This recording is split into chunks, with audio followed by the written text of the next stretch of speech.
Okay, guys, so in any holiday, whether it's Thanksgiving, Christmas, New Year's, Easter, birthdays, 4th of July, doesn't matter. I think that I always like makeup and knee. So I think this is a great, making up and knee is great for entertaining on the holidays, especially because if you make it a certain way, which I'm going to show you today, you can actually get a lot of servings out of it. So that's one of the things you want to think about, and I'm going to be showing you how to if you hear any noise today, I have my fur baby. I'm babysitting my daughter's 2 dogs, and he's been crying the whole time by the door, and now he's just sitting next to me watching me. Right, Marley? So I'll be bringing you dishes where you don't have to spend a lot of money, but you'll get a lot of servings out of it, okay? So I did buy this, and I don't know the full price, but I know it was on sale, this pernil at the butcher's. I saw it for $1.59 or $1.89 a pound. So we ended up getting one because I knew I wanted to do a tutorial on this. So I'm going to show you a very basic way to do this, and you can actually season this pernil, this roast pork, as soon as you buy it, whether it's a couple of weeks or a month before you're going to use it. You can do this technique. Put it into a freezer bag. Make sure you seal it well, and then when you're gonna make it, you just defreeze it. Okay, I've done it before, so it tastes really good. All right, so what I normally do is, and I have a cut here because I just sharpened my knife, so I want to make sure it's easy for me to slice it. Okay, so this is just like a basic sofrito kind of mix. That I like to bathe my roast pork in it. So this is just onions, green pepper, some cilantro, and like a head, like a head and a half of garlic.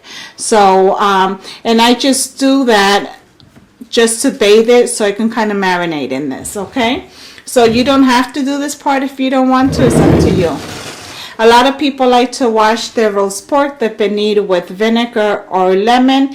At times, if I make it another way, I'll do that. Today, I'm not doing that. I'm going to bathe it in this. I'm going to season it with some sazon. I mean, adobo. I always do that. Garlic powder and the sazon. And I got some bay leaves, okay? And then I have some head of garlic here that I'm going to stuff the pernil with, and some black pepper. And I'll sprinkle a little bit of salt once it's all seasoned up. And okay, so let's get started. All right, guys, so the first thing I'm going to do is that I'm going to turn my pernil around, okay? And I'm just going to stab it all over, like so, because those little slots are what we're going to use to put the garlic in. Okay, be careful not to cut yourself. And this is why I sharpen my knife, because I do want to get some deep cuts in there, because I like to actually put my garlic as deep inside of here as I can.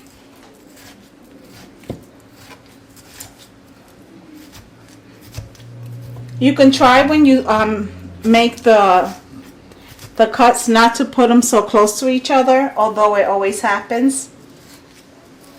Okay, this is good for now. If we need to make more, we can always make more. Okay. Now, when I do my pernil, on the top of the pernil, I always like to make little squares. That way, when it's nice and crunchy, you can just pick those little squares out. And sorry.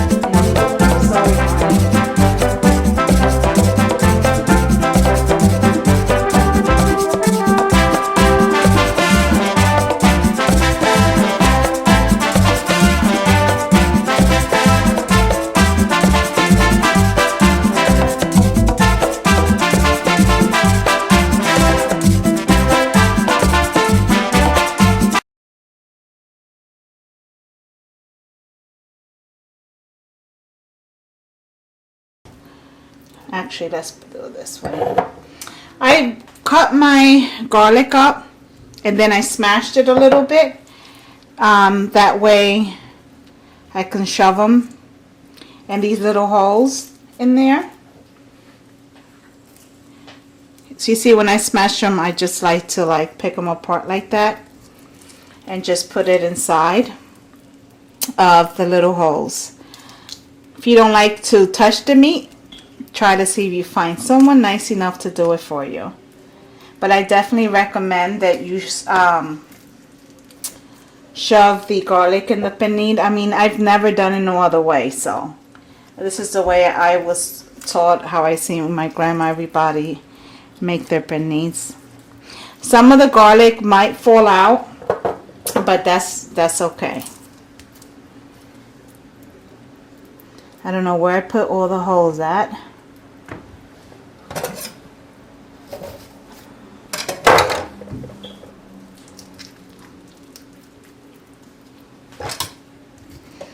And when you put the garlic in the pernil, you want to kind of separate, you know, don't put them so close. Hold on, this has a little sharp piece. Yeah, don't put them so close, okay? Okay. I mean, I like a lot of garlic. If you're not like into garlic like that, then you don't have to put as much as I put. But I like garlic. I think it gives it a good flavor.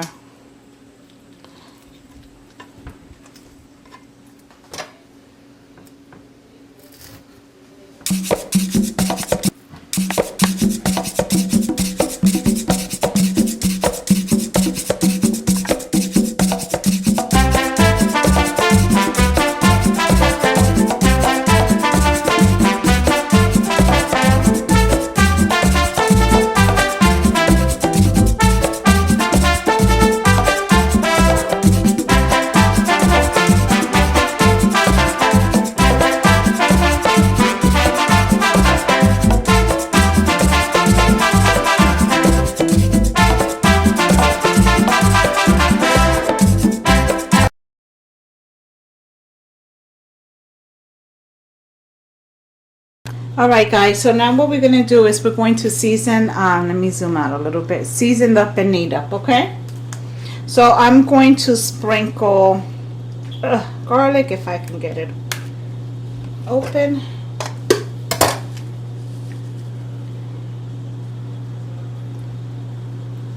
Okay. I'm going to sprinkle some black pepper on top of that.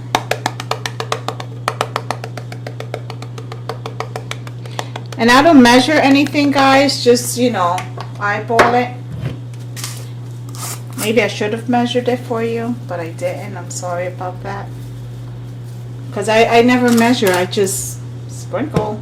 The only thing I know is like the envelopes de sazón.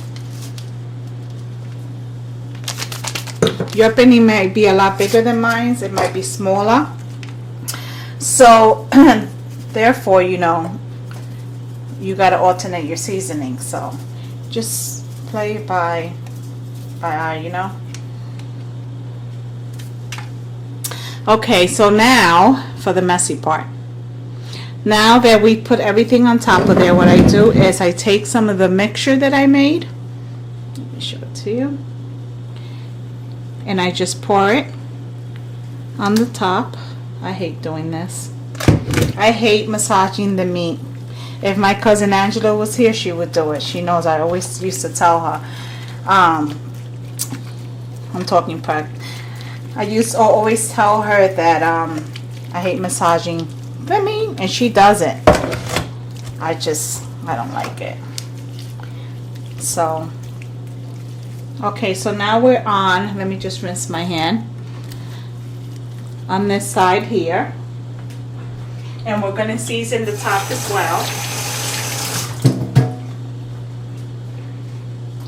Okay, so I'm going to add my garlic.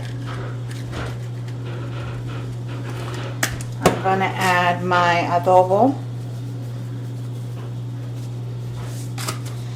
And I'm going to add the sazon.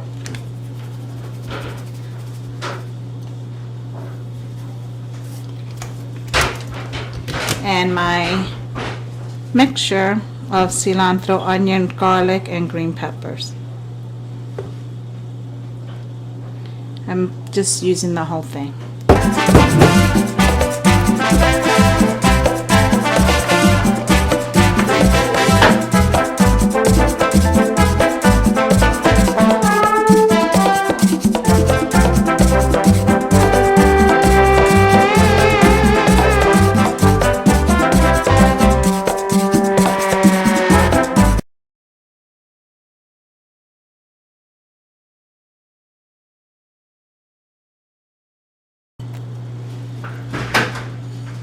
Okay guys, so now that the Baileys, we're gonna use them in the morning, so never mind that. But now that everything is seasoned, I'm just going to cover this up and I am going to put in my refrigerator till tomorrow morning, okay?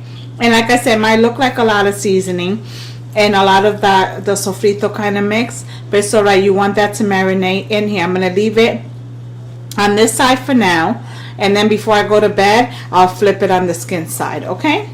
So just cover it up and stick it in your refrigerator. I'll see you in the morning. Alright guys, so our pernil is finito. Oh my God, so good. I took a little piece from the bottom to make sure. So this, it's been an hour already. The last hour it cooked at 400 degrees so that we can get this toasty. It's still hot, and I don't like to break into the meat until it's cool down some, but this is it. Let me try to zoom in. See that?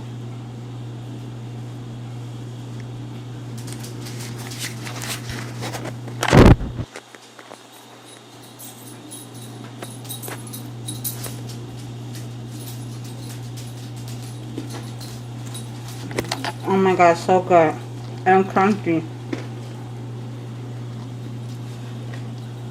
I know the pan looks messy, but who cares? The pernil is so good.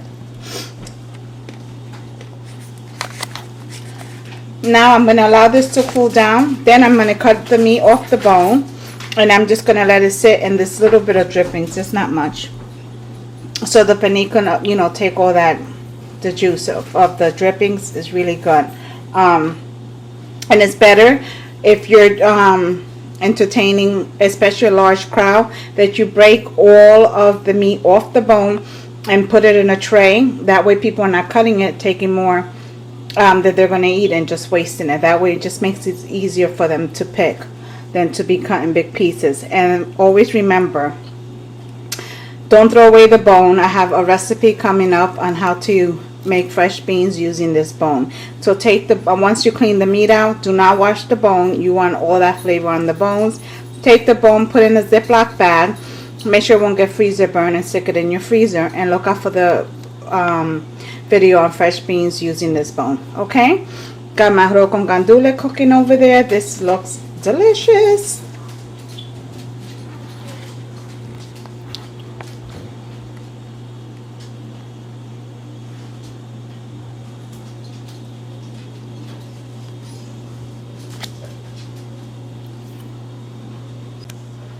Alright guys, so I allow my pernil to cool down, and this is how tender it is, and that's what you want.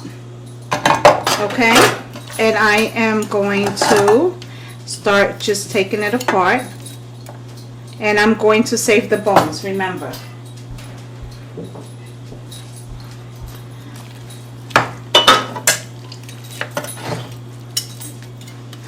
And there will be some fatty parts. Some people like the fat part, so please don't get rid of the fat part.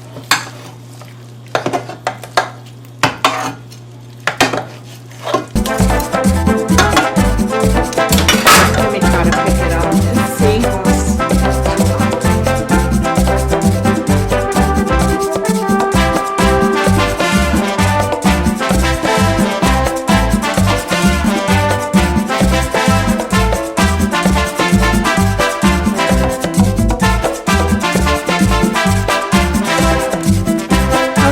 Okay, so the pernil is done. As you see, this is how I cut it, and I just kind of just shred it into pieces, and that way when people are serving themselves, they're not serving like a whole bunch, you know. And I like to also shred it this way because, as you saw, I put it in the drippings of the pernil, so all the natural juices, everything that we incorporated to make the pernil, the meat has now marinated in all those drippings, which is the best part, in my opinion. So everything is mixed up, it's good. I will cover this when everyone gets here. I will serve this in a nice serving platter, so it does, you know, it won't look like this. And I've been picking at it because it is a freaking delicious. So make sure we give this recipe a try. Perfect for the holidays.